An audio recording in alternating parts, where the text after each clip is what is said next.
Is that just so hard for us to grasp because we just haven't had that in No, previous historical civilizations? the reason is, think about, we grew up in the savannas of Africa where everything was linear and local. You knew how far the tiger was, you knew how far I need to run. You never had to go and say, please exponentially a tiger is somewhere on the other side of Amazon. You don't care. Sure.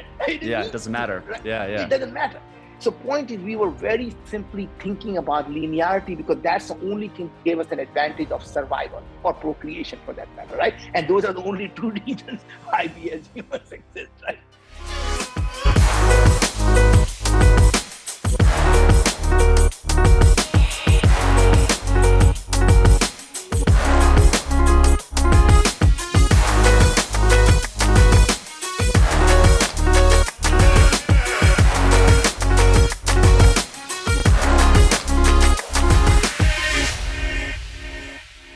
Tell me a bit about yourself and then we can go on. It's my turn after that. No, please. Yeah. So, I mean, quick story about me: born in Korea, immigrated to Canada when I was very young, and really got my start in tech entrepreneurship when I got into a program called the Next 36, which is like a Thiel Fellowship for Canada, and got funding for that and everything. Yeah. And yeah, now working on a company called JumpSpeak, which is using AI and speech recognition to help people immerse in a foreign language conversation to be able to speak a language. That's awesome, brother. That's awesome. I love entrepreneurs because they are the ones that make other people's life better. I mean, that's fundamentally the principle of entrepreneurship is what problems can you solve that will make other people's life better? And that's how you create a business. Absolutely. Yeah. No, I mean, there's some synergy for sure when you meet another entrepreneur. I mean, so I totally get that. And yeah, I mean, love to go into your story, which is the reason why we're here, obviously. But yeah, maybe, I'd love to first start off. I mean, I read that you collect meteorites. Oh God. I'm sure people have asked you to the point, where it's cost you a good amount of money. I mean, maybe not for your standards, but I mean, it's we're talking millions of dollars. I mean, where did that interest come from, and kind of where has that hobby really taken you since 2012? I think is when you started. Well, it's not about really collecting meteorites as such. I mean, to me, it is something about holding a piece of a planet that you may not visit, right? So really holding a piece of the Mars and the moon and asteroids and, Vesta, and really to me, and some of these meteorites come from different galaxies, right? And you're starting to see that you're touching and feeling things, and it brings you close to your own origin, right? I mean, at the end of the day, we are all aliens, right?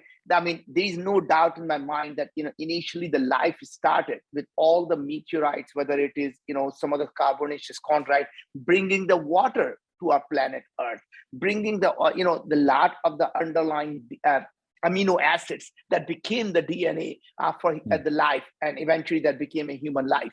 And you see some of these meteorites, when you analyze them, they still have that, some of these amino acids that actually are in humans. So these are literally all the amino acids you can see. And it starts to feel that, are we really all aliens? And when we start to look about the things and say, even though we are on this planet, there is not a, I would say, almost certainty that there is a life somewhere else, because this cannot be just a coincidence when there are trillions of other planets out there. And what if the life there started substantially before we did? So if you look at this universe, Big Bang, give or take 13 billion years ago, and the life on planet Earth started, give or take, the first amoebas 3.5 billion years ago. And if you look at the progress of that, just the humanity, how much we progressed in the last 1 million years, and which is in a big cosmic scale is literally seconds or microseconds, right? What if the life on some other planet started a million years before we did? They would be looking at us today as if we are so primitive. So when they say, why don't they communicate with us? It is same reason we don't stop and communicate with an ant and say, hey, ant, how are you feeling today? Would you like to tell us something about your life, right? I mean, they're looking at us like these ants. They walk, they drive. They don't just appear and disappear. They don't just de-atomize one place and atomize in some different place. What kind of these ants are on this planet, and what is there to communicate with them? You think they're that far ahead? I mean, that kind of scares me because I've stepped on a lot of ants by accident as well. And that's kind of the fear that someone might just trample over us if they're that far ahead of our civilization. Or you could argue that that civilization has put us in a simulated mode, and we are literally a algorithm being driven. And if you're religious, you would call the destiny you're pre-written. So the same concept of the science and religion starts to come together. In the science, you believe there is a programmer that created this simulation, and we are all running as an algorithm. And if you're a religious person, you say that programmer is called God, and that our destiny is pre-written, which is algorithms, and you reincarnate, which is you literally have a new avatar gets created. My God, this is way too early for this deep of a conversation. I feel, Naveen. Well, you're clearly fired up and ready to go. But anyway, that point I'm trying to make is that we as humans have, now just focus on planet Earth, and we can talk about that, why we need to go beyond planet Earth. There are tremendous amount of problems we're going to always have.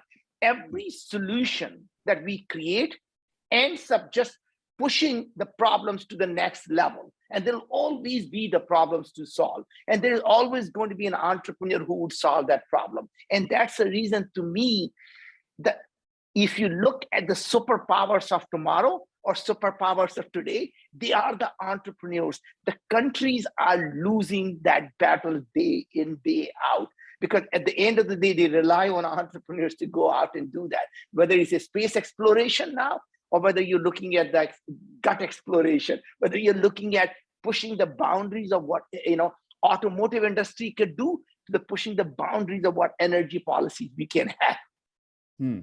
Yeah, I'm fascinated because of your interest in space exploration, but also how much you're invested in longevity for helping people live longer on Earth.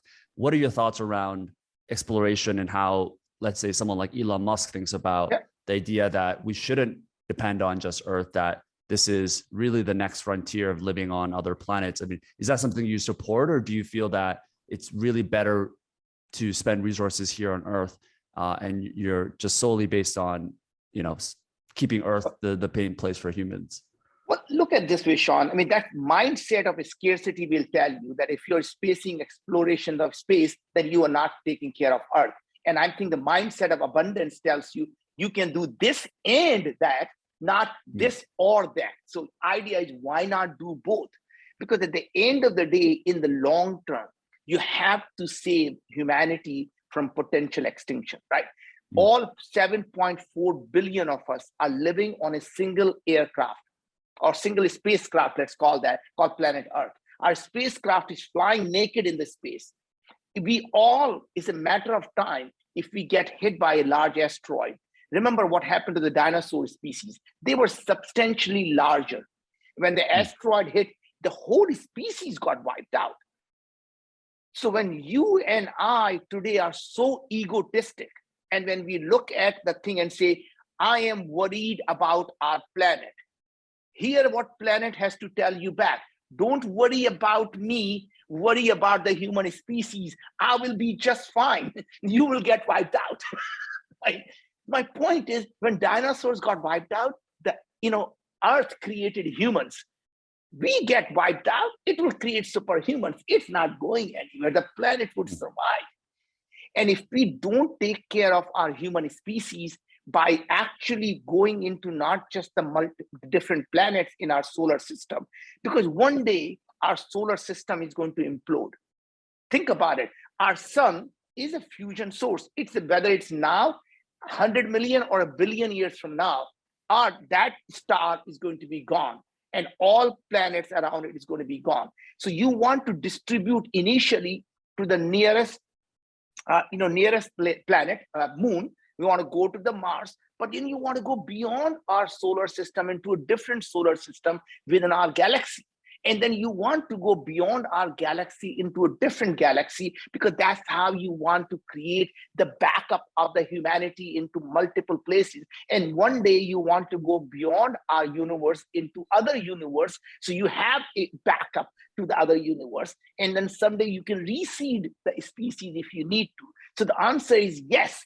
You want to create a amazing longevity for our species on planet Earth, and find a way for it to back up on other galaxies and other universes. Do you think that'll happen in our lifetime, to be able to reach into a different galaxy?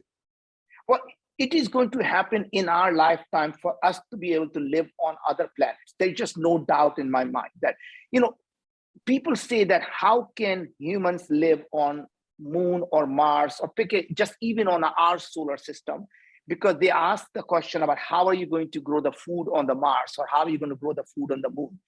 To me, that is a limiting question. So if you change the question you're asking about how do we grow the food, to simply change the question to say, why do we eat food? And then say, oh, we need food for energy and we need for nutrition. What are the different ways can you get energy?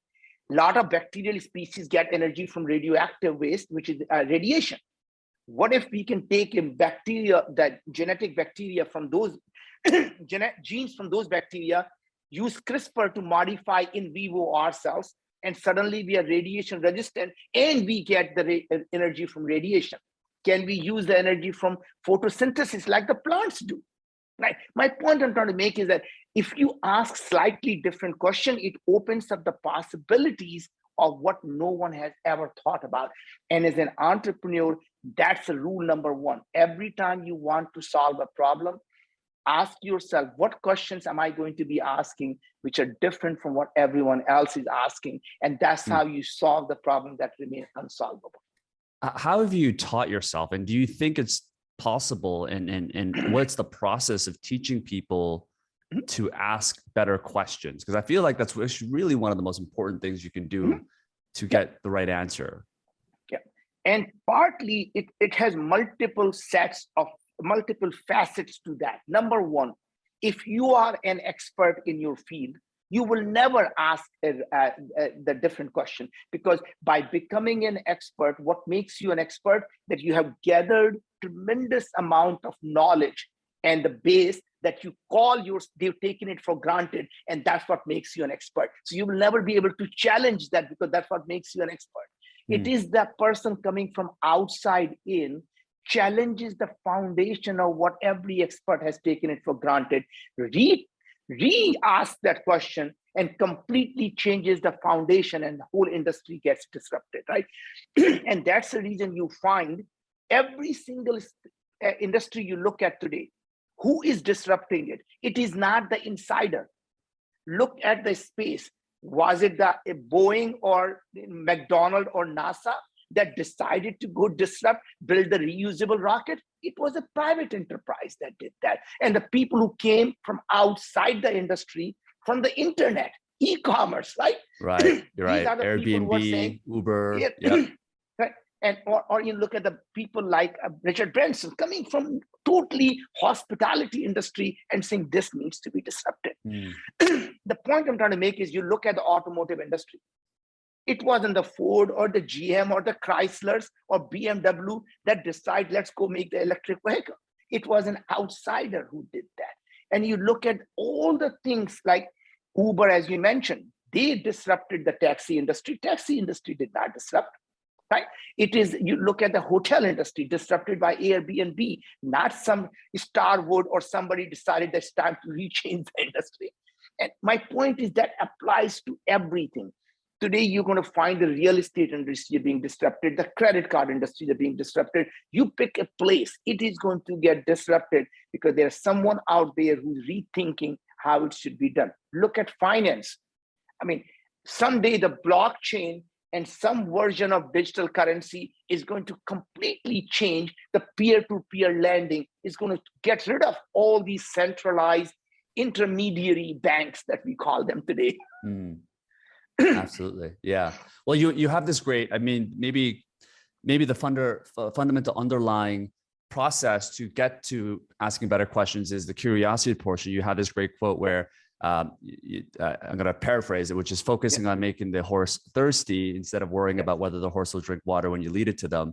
You know, when you're talking about particularly older adults, right? So let's say people in their late 20s, early 30s, 40s, where they've kind of grounded the philosophies or the values and how they think about life. How do you kind of help them unlearn some of these things that they've been taught and foster curiosity? What is very interesting is that curiosity dies when we stop, stop thinking that there is a different way of doing it, right? So, and you as humans die. So I have a really interesting way of looking at life. There are two ways to look at life. One is, if you want to be alive, the only way you know you are alive is you have a heartbeat, right? And what does a heartbeat look like? Up and down and up and down. And when you have a smooth life, you're dead. So if you meet a person who wants to live a smooth life, what is it they're telling you? He wants to live a life of a dead person, right? Because the person who wants to be alive knows that there are times you're going to be down. And when you're down, all you have to do is hunker down. The next beat is going to be up. And when you're on top of that beat, never get cocky. Just remember the winter is coming and winter shall come and winter does come. And that is just life, right? Accept it is going to happen and accept that when it happens, right? So expectation of is happening and then accepting it when it happens that's one part. And the second part of really being curious is to always challenge the status quo of what you see. Always ask, what if it someday was a different way of doing it? What if it's actually possible? And the two most powerful words that I find in the English language that everyone should start with: imagine. Imagine is an amazing word. When I say, Sean, imagine, your preconceived idea just go away and you have a blank slate that I can write on. Imagine in front of you, there is this thing that is in front of you is dissolving. And now you're starting to imagine that happening. And the more vividly you can describe that, someone says, I can make that happen now. Because if you can visualize it, you can imagine it, you can create it. Right? So that's, and what if is another part. When someone say it can't be done, and you simply ask back and say, what if it could be done? What would that life look like? Tell me, what would that change? And then you start to get them point to say, forget about how we are going to solve this problem. You ask yourself, what would it take for this problem to be solved? What are the problems that need to be solved for this massive problem to be solved? And then you start to take one at a time and say, all of them look very solvable. So let's go start attacking each one of them. Yeah, that's an interesting way to look at it. It kind of reminds me of kind of the golden rule when you're doing improv, where when you're going through a scenario and obviously it's all made up, the whole idea is that when you're speaking with the other person, you have to agree, you have to say yes, and that's kind of the golden rule, right? So you're just emphasizing like, what if this could work, and you're taking people into a different vision, different imaginary path. What are some of the questions that you tend to ask yourself in order to break out of your kind of thinking process? Obviously, you've developed yourself to the point maybe you don't need to ask these questions, but when you were in that process, what are some of these questions? I mean, one example I can think about is like Peter Thiel has this question, which is, what if you can imagine or think about the goals you have in 10 years? How can you achieve that in 6 months? Which is like crazy. But it's not about getting the right answer. It's about just breaking yourself out of that mold. Yes. And I think that, so I actually use a framework which essentially says, before you do anything, ask yourself 3 questions and not one. It's a 3-question set. First is, why this? Why is it you want to do this? Second question is, why now? Why do you believe now is the time to actually be doing this? And the third question is, why me?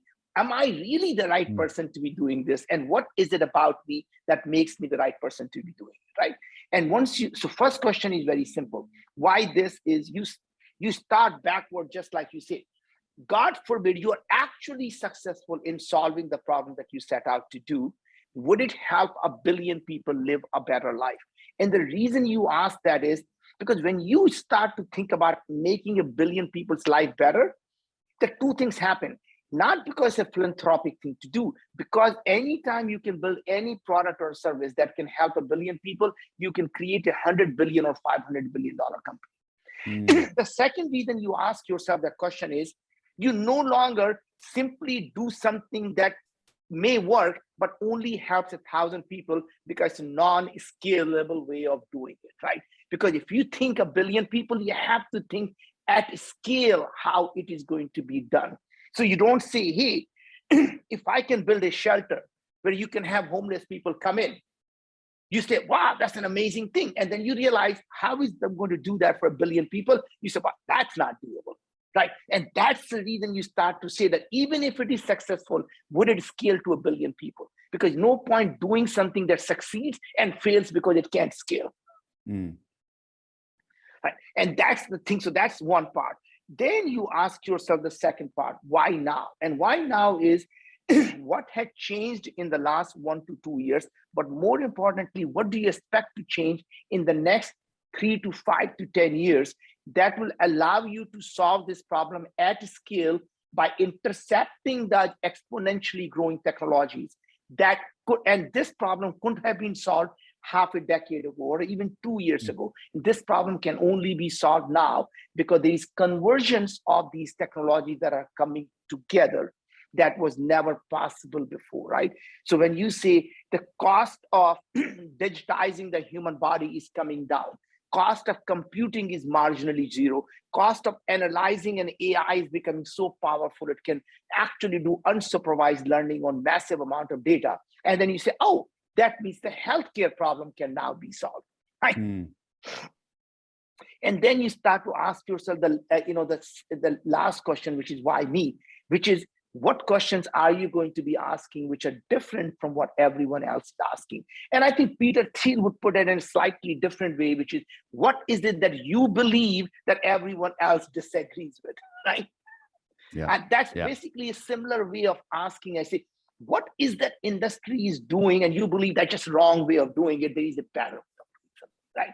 And everybody says, nah, that will never work. And we say, good, so maybe I have a solution that nobody's thinking about yet, right? And that's really the way to do that. And I can apply that to my most recent company, all these three things, how I came, and that grounds you to taking an abstract concept and actually showing you that it's not an abstract, it is actually how you solve a large problem, right? So as you know, I started this company called Viome, and I'm going to spell it because as Indian, I don't know if you know what call it. As Indians, you can never pronounce the word V. I say V, and just I don't know what. And I named the company. We say B in Korean. Yeah, we can't say V either. Yeah. So as India also, so I say Viome, and people say that's not Viome, it's Viome. Whatever. V as in Victor, IOM. So there you have it. So the company started Viome with a fundamental belief: what if we can prevent and cure chronic diseases that includes cancer and aging? Now, why would you do that? Now, so the question was, despite us sitting in the midst of this pandemic right now, we as humanity have really gotten our arms around infectious diseases since the invention of antibiotics. This pandemic is once in 100-year problem. And even there, despite having lost 6 million great souls of humanity to this pandemic, every year we lose more people to cancer, to diabetes, to heart disease, to aging. Right. I mean, literally, these are the diseases, the chronic diseases that's killing the humanity. What if you can solve this problem? And you ask yourself, why this? You say, if we can prevent and reverse chronic diseases, including cancer and aging, would it help 1 billion people live a better life? Answer is 7.4 billion people, check mark. Great. Why now?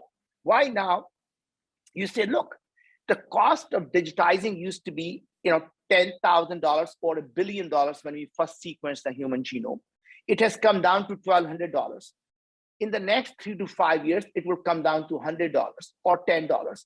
This is going down on a path where it can be scaling. So when we started the company 6 years ago, cost was $1,200.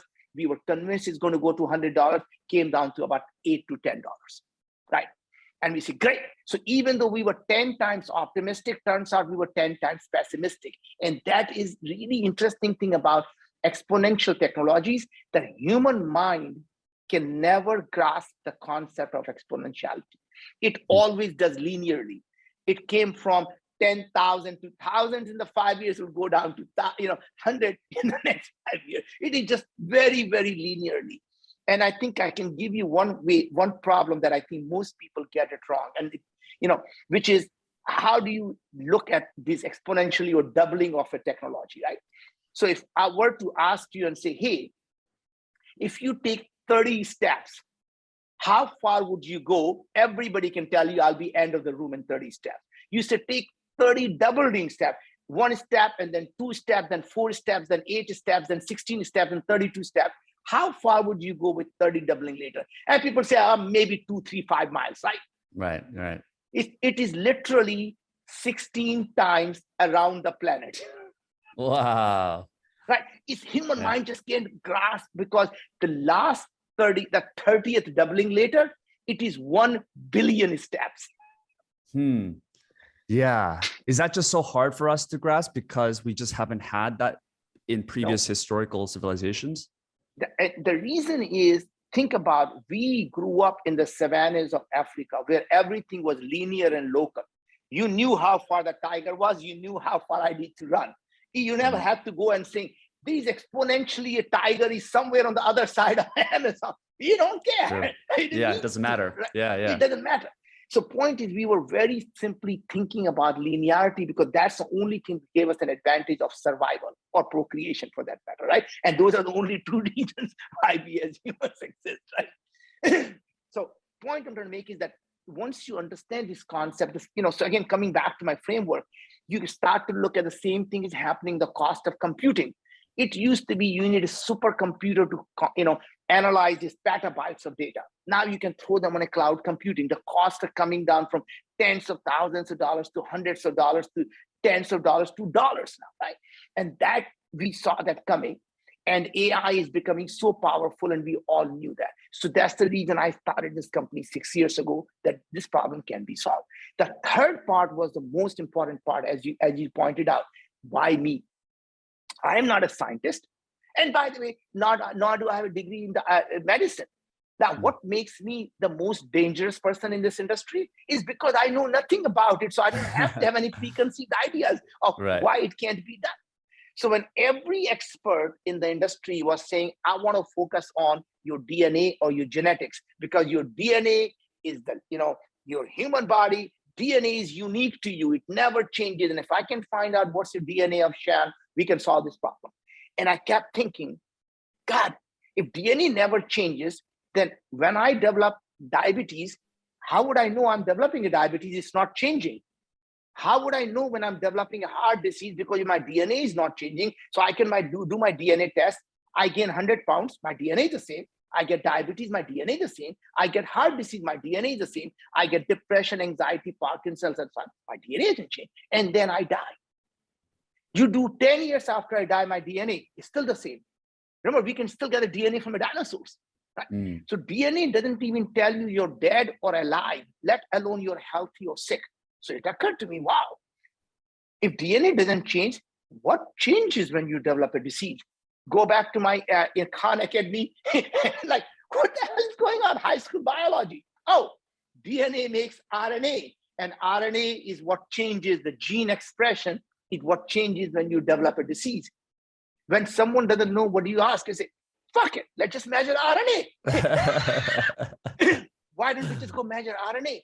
No one ever told me, no one does that, right? Because it can't be done. Yeah, we'll figure that out later. But if we can measure gene expression, would that solve the problem? People say, not really. What do you mean? Not really. I just solved the world hunger problem for you.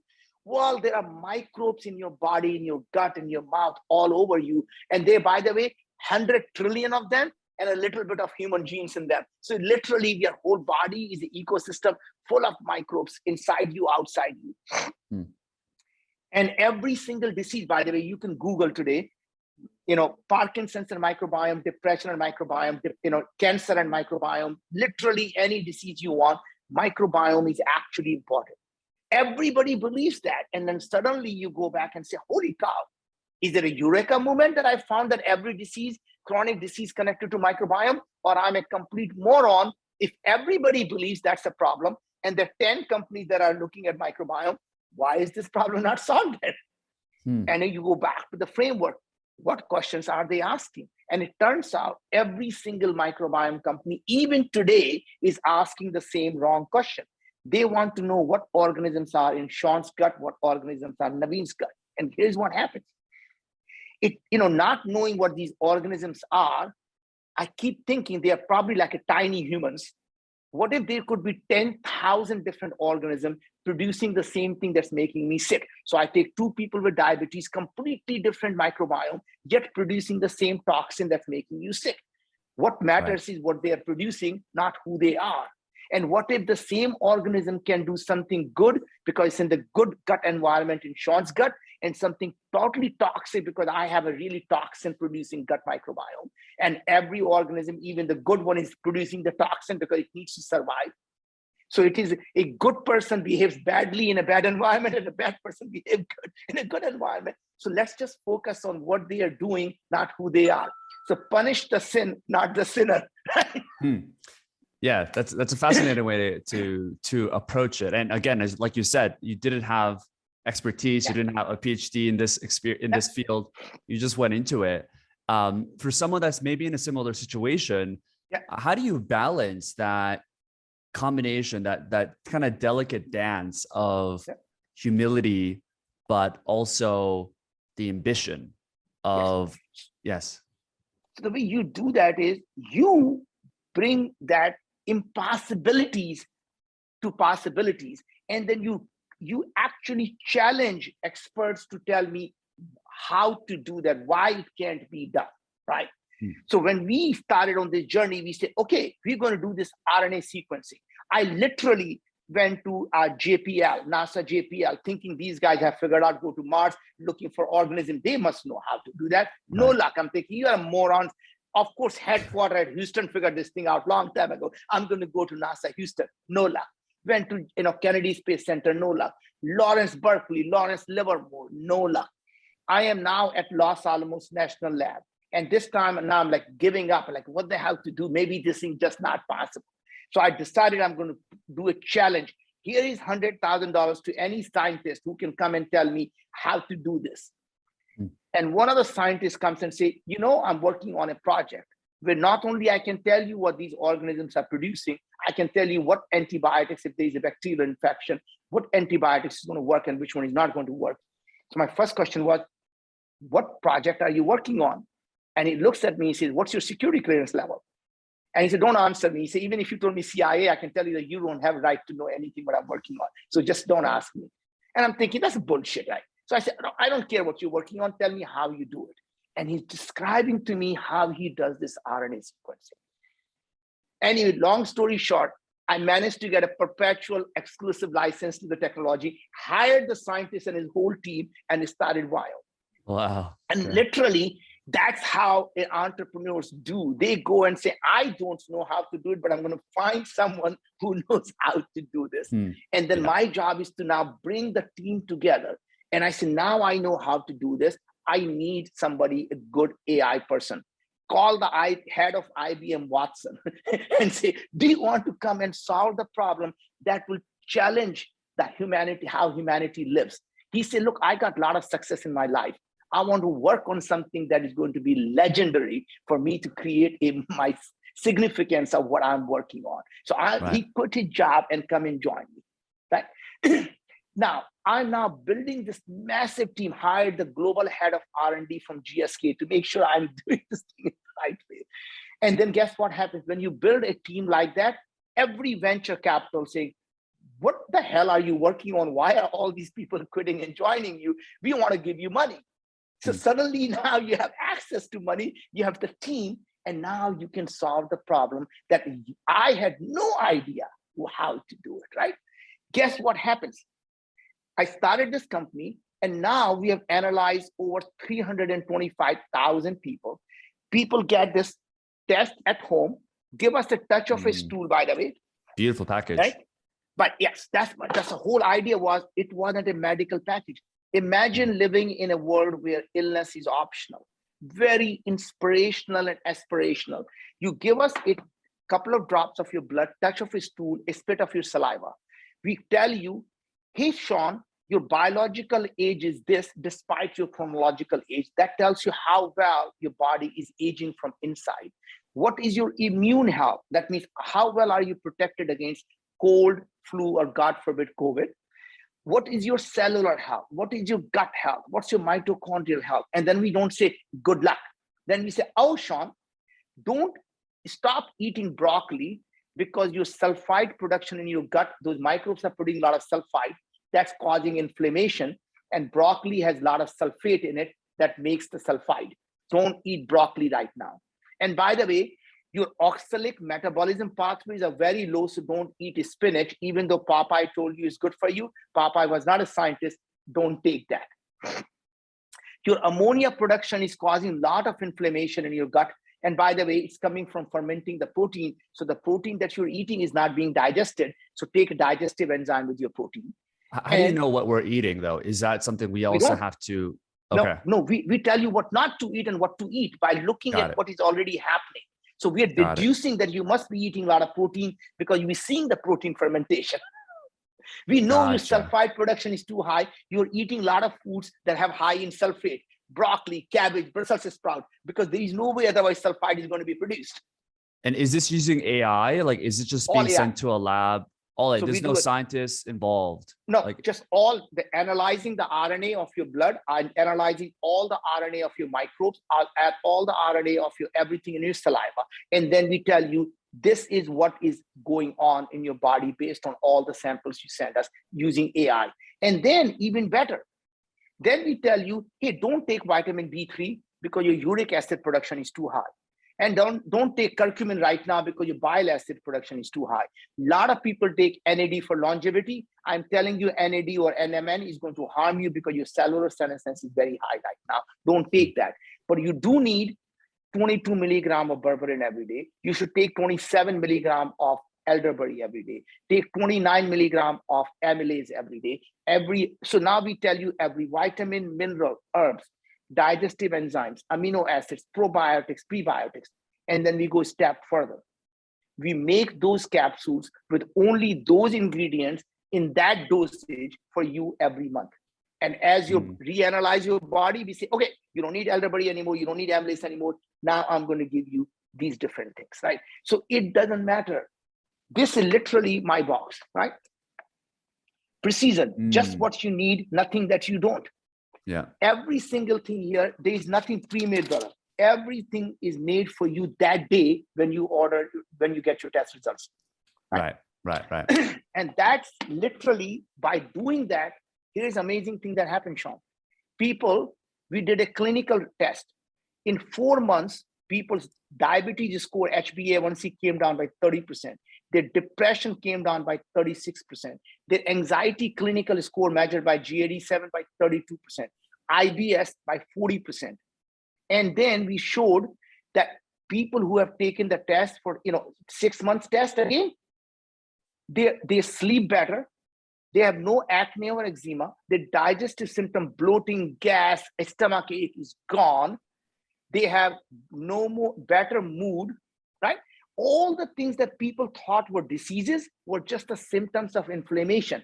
If you get rid of that inflammation, root cause of chronic diseases is chronic inflammation. You get rid of that and these symptoms disappear, right? And that to me is a prevention of chronic diseases. Yeah, so you mentioned in the website, chronological is actually the age that you've lived on Earth, and biological is the cells and how healthy you are. What is the current gap on average? And where do you think with the evolution of all of these new technologies like Viome coming out, how far can we extend the difference between biological and chronological? So look, I just in the last couple of years, my biological age, so I'm chronologically 62, biologically I'm down to 52, right? So I'm 10 years already. My hope is when I'm 70 chronologically, my biological age will be down to 40. And doesn't mean I'm not 70 years old, but I will have energy of a 40. Like, think about it. Today, I have more energy when I was, when I was 50. I run up the stairs, skipping stairs, right? I kick ass in the gym for most 29-year-olds. And my point is, I've lost weight and I'm better off today than I was ever in my 50s. Right? So I think that's so the gap. What we're seeing is people who go on a fat diet are the worst offender. People who are on a keto diet, their biological age is 5 to 7 years higher than their chronological age.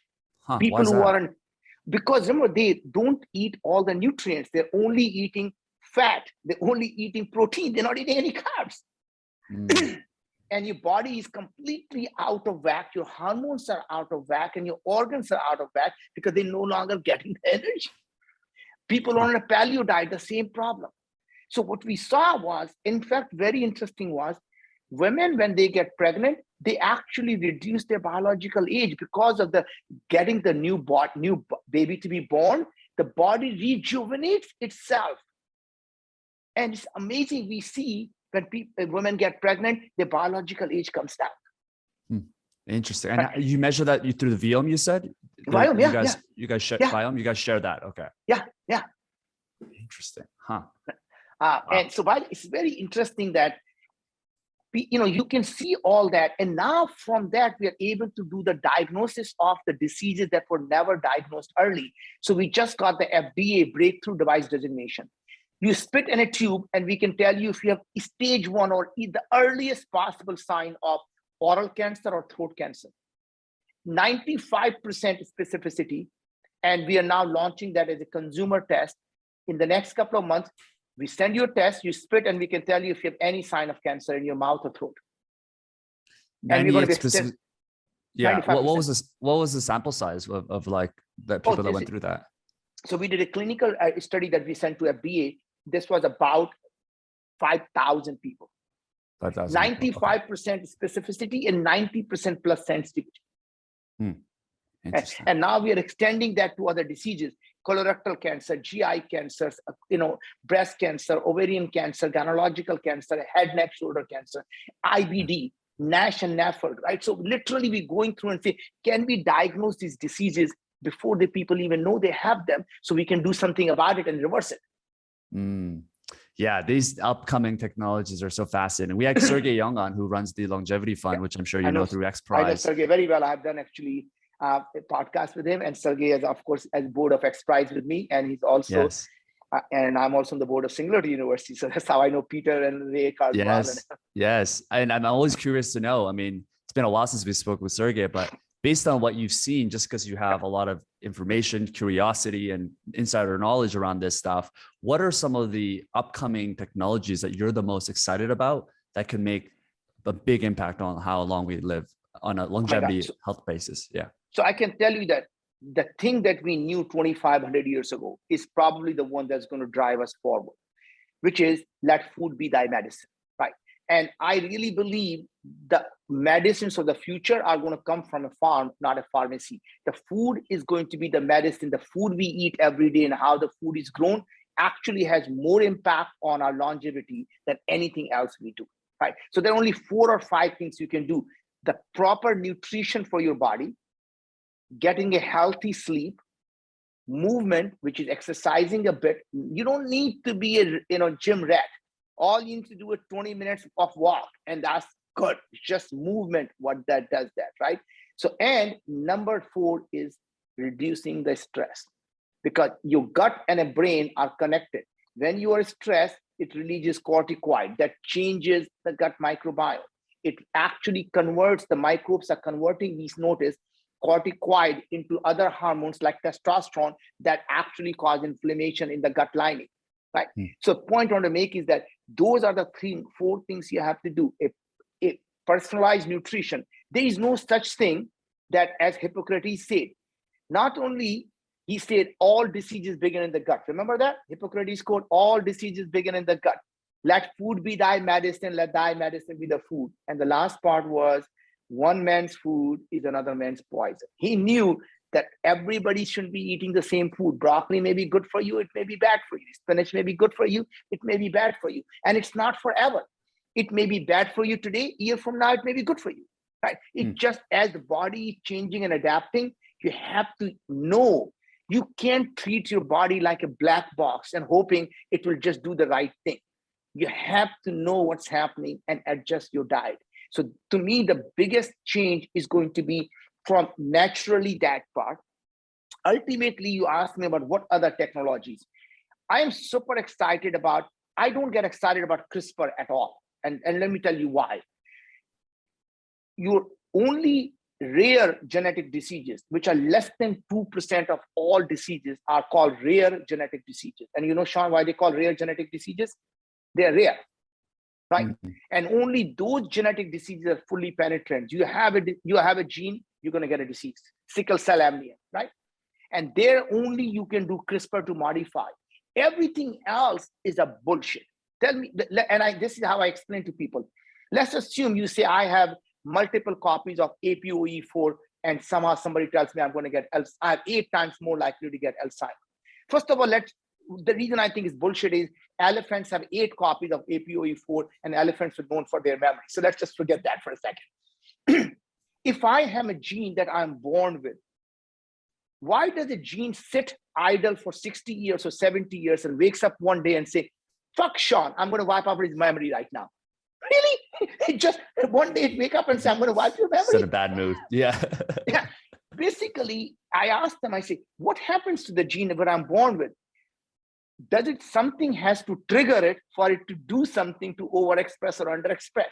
And what if you can take the trigger away or the matchbox away? Then does it matter what genes you have? So point is, focus on the trigger or a matchbox that causes that gene to do something, and then you can have any gene you want. Yes, it's about prevention rather than getting to the change. Yeah. And so the CRISPR doesn't excite me, but what does excite me is there are things you can do. Like, for example, if you have a certain organism that may actually be causing a lot of grief, can you come up with the phages that will infect that bacteria and only kill that organism, not an antibiotic that kills everything as a collateral damage? So you can have very, very specific set of phages that are going to be specific antibiotics against that organism. Got it.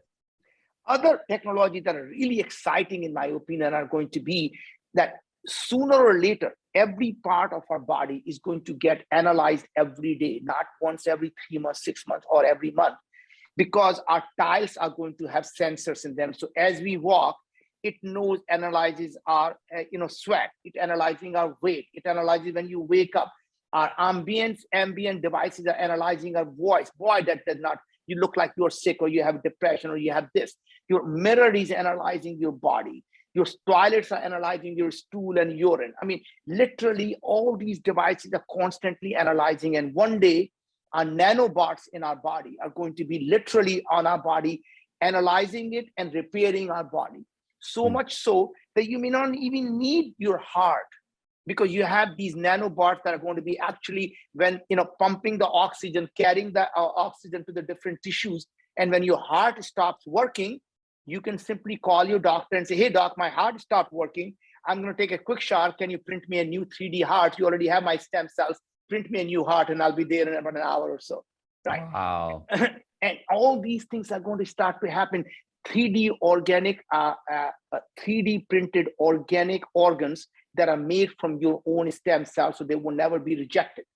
Right. That's fascinating. Yeah. So anyway, that's where the future is headed. One day you won't even need the biological body, because your brain, which is what really makes us who we are, our memories and our experiences, is going to be on the cloud. And you can have a body that doesn't have to be even a biological body, right?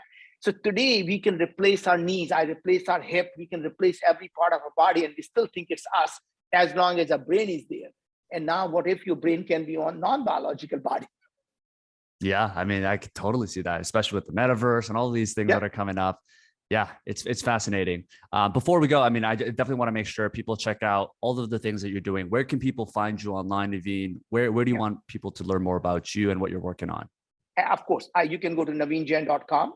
That's my name, NaveenJain.com. You can go actually to my LinkedIn, follow me on LinkedIn, follow me on Instagram, or go to Viome.com, Viome.com.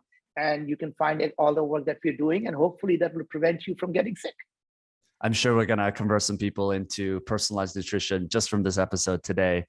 So my final question for you is, what's a non-negotiable for you in your daily routine, weekly routine that gets you to this energy that you have here today and the ability to think bigger? And what's kind of this thing that gets you going, and maybe beyond exercise or some of the things, or sleep, some of the things that people already do? Never stop learning. I spend the first hour of my day every day by learning new things. Reading the science paper that have nothing to do anything I do. Every day, I ask myself, what am I learning? And I ask every time I go to sleep, what did I learn today? And if I'm not better intellectually, emotionally, or spiritually, what can I do tomorrow to double that? Wow. Yeah. It's a growth mindset. I love that. I love that. Well, Naveen, thank you so much for your time. I mean, this is such a fascinating interview. I hope a lot of people took away some stuff, which I'm sure they have. And we'll have all of the links below to your website, all the things where people can find you. Again, thank you so much. Thank you. Thank you. Thank you, Sean.